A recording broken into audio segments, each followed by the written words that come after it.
Sveiki, es esmu pie Laukazaru. Tas ir Jēkabpils, tā Kūku pagastā. Tas ir Laukazars. Pavisam netālu no Jēkabpils. Jā, te ir nedaudz cilvēku šodien. Es piepūtu sev matracīti.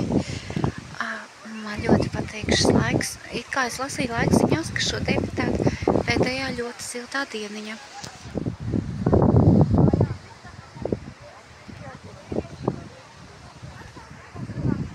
Un tāpēc es arī gribēju izmantot šo laiku, lai atbraukt uz ezeru. Es arī pēc tam braukšu uz Rīgu vēlāk. Visādi darīšanas jākārto un tā.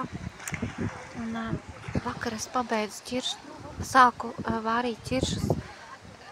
Bija jau kādas 9-10 burciņas, un šodien vēl palika 2 reizes, ko vārīt ķiršus. Labi, es vienu reizi to varu izvārīt, jo tas aizņem ļoti daudz laika. Līdz vēlē naktī, kamēr bija pavisam tumšs, kamēr viņš bija gatavs, un man sanāca tā, ka uz 4 litiem es liku 3 kg cukura.